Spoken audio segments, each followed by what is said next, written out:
ទី25ទឹកឡើងឆ្នាំនេះទឹកឡើងខ្លាំងនេះនៅកោះដាច់លើខាងនៅលើពេញហើយទឹកឡើងលើពីឆ្នាំទៅដល់ជាង2 ម៉ែត្រដែរ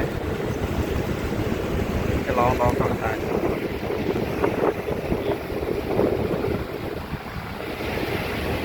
ដល់នេះទឹកលេខមកកណ្ដាលទេនេះមិនចំដល់ខាងនេះទៅលេខមកខាងកណ្ដាលទៅលើអត់លេខទេក៏ញ៉ាទៅខាងនេះកោះដាច់ទៅថ្ងៃទី25 ខែ 8 2026កំពុងចម្លងកោះដាច់នេះលេខមកកណ្ដាលទៅទឹកឆ្នាំនេះអាចឡើងធំអាចប្រិយមិត្តអាចមើលតាមឡើងខ្លាំងអត់ភ្លៀងនៅក៏ពេញទេប៉ុន្តែភ្លៀងនៅខាងលើខ្លាំងតែខាងលើ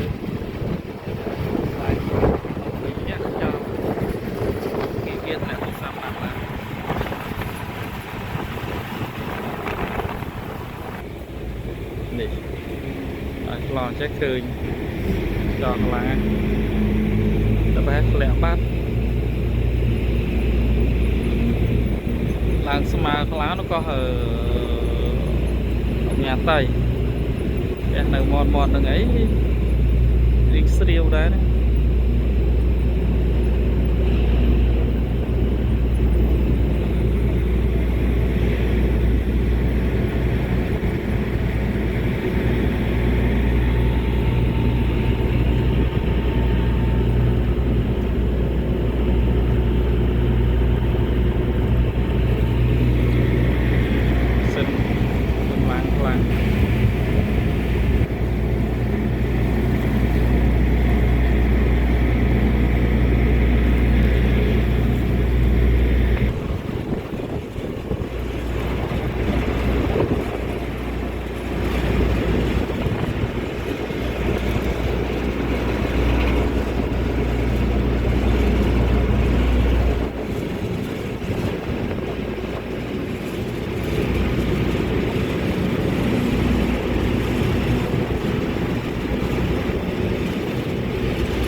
Ristorante nell'acqua.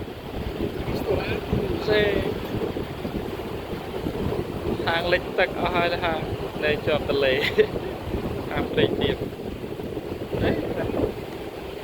នៅទន្លេជ្រាំងនៅក្នុងទឹកនឹងលិចនេះលិចក្បែរហ្នឹងជាធម្មតាកន្លែងនេះលេចរាល់ឆ្នាំ